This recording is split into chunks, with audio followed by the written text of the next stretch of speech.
ബാബറി മസ്ജിദ് മുസ്ലിങ്ങൾക്ക് സന്തോഷത്തോടെ വിട്ടുകൊടുക്കണമായിരുന്നു എന്ന ശശി തരൂരിന്റെ പരാമർശത്തെ ചോദ്യം ചെയ്ത ബിനോയ് വിശ്വം എം പി.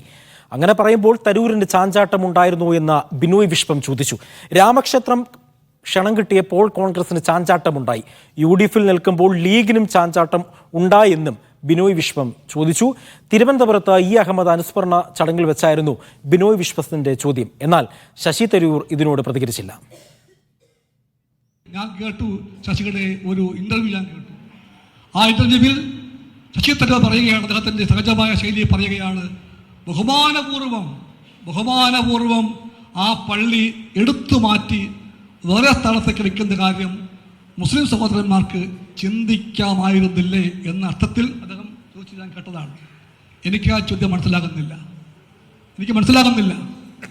ആ ചോദ്യത്തിനകത്ത് ചാഞ്ചാട്ടമുണ്ടോ? അതിനകത്ത് ഗാന്ധിജിയെ പറന്നുപോയോ ശശി തരൂർ? അങ്ങനെയാണെങ്കിൽ തീർച്ചയായിട്ടും ആ ചോദ്യത്തിന് ഉത്തരം വേണമെന്ന് ഞാൻ ആഗ്രഹിക്കുന്നു. വിവരങ്ങൾ ഹരിമോഹൻ നൽകും. ഹരി, ലീഗിന്റെ നേതാക്കളെ ഇരുത്തിക്കൊണ്ട് ശശി തരൂരിന് വേദിയിൽ ഇരുത്തിക്കൊണ്ടാണ് ബിനോയ് വിശ്വം ഈ ചോദ്യങ്ങൾ അത്രയും ചോദിച്ചത്. അപ്പോൾ ലീഗിന്റെ തന്നെ ഒരു പരിപാടി, അവിടെ തന്നെ ഒരു വിമർശനം ഉന്നയിക്കുന്ന ഒരു പശ്ചാത്തലം ബിനോയ് വിശ്വത്തിന്റെ ഭാഗത്തു നിന്നും ഉണ്ടാകുന്നു. എന്താണ് ഇന്ന് അവിടെ നടന്നത്? അജി, ലീഗിന്റെ വേദിയായിരുന്നു ഇത്. അതായത് അഹമ്മദിന്റെയും ബാഫക്കി തങ്ങളുടെയും അനുസ്മരണ സമ്മേളനമായിരുന്നു. അതുകൊണ്ട് തന്നെ കോൺഗ്രസിൽ നിന്നും ശശി തരൂരും VD സതീശനെയും ക്ഷണിച്ചിരുന്നു. പക്ഷെ VD സതീശന് സഭയിലായിരുന്നതിനാൽ എത്താൻ കഴിഞ്ഞില്ല. പക്ഷെ ശശി തരൂർ പങ്കെടുക്കുകയായിരുന്നു. അതേസമയം തന്നെ LDF കൺവീനർ EP ജയരാജൻ വേദിയിൽ ഉണ്ടായിരുന്നു.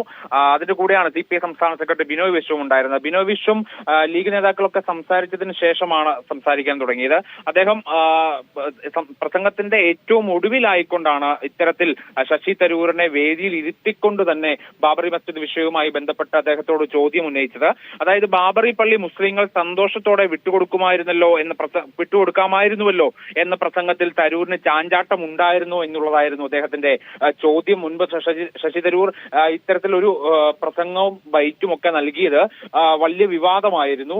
പക്ഷെ അതിനുശേഷം പിന്നീട് നിലപാടിൽ കുറച്ചുകൂടി മാറ്റം വരുത്തിക്കൊണ്ട് ശശി തരൂർ രംഗത്ത് വന്നതോടുകൂടി ആ വിവാദമൊക്കെ കെട്ടടങ്ങുകയായിരുന്നു. പക്ഷെ ബിനോയ് വിശ്വം ഒരിക്കൽ കൂടി ആ വിഷയം ഉയർത്തുകയാണ്. തരൂർ മറുപടി പറയണമെന്ന് കൂടി ബിനോയ് വിശ്വം ആവശ്യപ്പെട്ടിട്ടുണ്ടായിരുന്നു. ചോദ്യം ചോദിക്കാതെ രാഷ്ട്രീയ ജീവിതത്തിൽ മുന്നോട്ട് പോകാനാവില്ല എന്നും അദ്ദേഹം പറഞ്ഞു വെച്ചു. ഇതിനുശേഷമാണ് ശശി തരൂർ സംസാരിക്കാൻ എത്തിയത്. ശശി തരൂരിൽ നിന്നൊരു മറുപടി എല്ലാവരും പ്രതീക്ഷിച്ചതുമാണ്. പക്ഷേ തന്റെ പ്രസംഗത്തിൽ ഒരിടത്തും തന്നെ വിവാദ വിഷയങ്ങളെ ഒന്നും പരാമർശിക്കാതെ ശശി തരൂർ കടന്നുപോയി. പൂർണ്ണമായും ലീഗുമായി ബന്ധപ്പെട്ടതും ഒപ്പം തന്നെ ബാഫക്കി തങ്ങളും അഹമ്മദുമായിട്ട് ബന്ധപ്പെട്ടിട്ടുള്ള കാര്യങ്ങൾ മാത്രമാണ് ശശി തരൂർ സംസാരിച്ചതെന്നുള്ളതാണ് അതിൽ ശ്രദ്ധേയമായിട്ടുള്ള കാര്യം. വിവാദങ്ങൾക്കൊന്നും അദ്ദേഹം പിടികൊടുത്തില്ല എന്നുള്ളതാണ്. പക്ഷെ ബിനോയ് വിശ്വത്തിന്റെ പ്രസംഗത്തിൽ ശ്രദ്ധിക്കേണ്ടുന്ന ഒരു കാര്യം കൂടിയുണ്ട്. ശശി തരൂരിനെതിരെ മാത്രമല്ല അദ്ദേഹം ചോദ്യം ഉന്നയിച്ചത്, മുസ്ലിം ലീഗ് നേതാക്കളോടും അദ്ദേഹം ഒരു ചോദ്യം ഉന്നയിച്ചിട്ടുണ്ടായിരുന്നു. അതും രാമക്ഷേത്ര വിഷയവുമായി ബന്ധപ്പെട്ടുകൊണ്ടാണ്. അതായത് രാമക്ഷേത്ര ചടങ്ങുമായി ബന്ധപ്പെട്ട് ക്ഷണം കിട്ടിയപ്പോൾ കോൺഗ്രസിന് ഒരു ചാഞ്ചാട്ടം ഉണ്ടായി. ആ ചാഞ്ചാട്ടമുള്ള കോൺഗ്രസ് ഉള്ള UDF നിൽക്കുമ്പോൾ ലീഗിനും ചാഞ്ചാട്ടം ഉണ്ടോ എന്നുള്ളതായിരുന്നു ബിനോയ് വിശ്വം ഉയർത്തിയിട്ടുള്ള ചോദ്യം. പക്ഷേ ബിനോയ് വിശ്വത്തിന് ശേഷം ലീഗ് നേതാക്കൾ ആരും തന്നെ സംസാരിക്കാൻ ഇല്ലായിരുന്നു. പക്ഷെ ആരും തന്നെ സംസാരിക്കാൻ തയ്യാറായുമില്ല. ഇതിനതുകൊണ്ട് തന്നെ ശശി തരൂരിന്റെ ഭാഗത്തു നിന്നോ ലീഗിന്റെ ഭാഗത്തു നിന്നോ ഒരു മറുപടി ലഭിച്ചില്ല എന്നുള്ളതാണ് ഇതിനകത്ത് എടുത്തു പറയേണ്ടുന്ന ഒരു കാര്യം. ഇതിനുശേഷം ഈ പരിപാടിക്ക് ശേഷം ബിനോയ് വിശ്വം മറ്റൊരു വിഷയവുമായി ബന്ധപ്പെട്ട് മാധ്യമങ്ങളോട് സംസാരിക്കവേ ഈ വിഷയം ഒരിക്കൽ കൂടി പരാമർശിക്കുകയുണ്ടായി. മൗലിക പ്രശ്നങ്ങളിൽ കോൺഗ്രസ് നേതാക്കൾക്ക് ചാഞ്ചാട്ടമുണ്ട്, അവർ ആടിക്കളിക്കുന്നു എന്നായിരുന്നു ബിനോയ് വിശ്വത്തിന്റെ പ്രതികരണം. താൻ ചോദ്യം ചോദിച്ചത് ശശി തരൂരിന് എന്തെങ്കിലും പറയാനുണ്ടെങ്കിൽ പറയുമെന്നായിരുന്നു പ്രതീക്ഷ എന്നുള്ളതായിരുന്നു. പക്ഷേ തരൂർ മറുപടി പറഞ്ഞില്ല.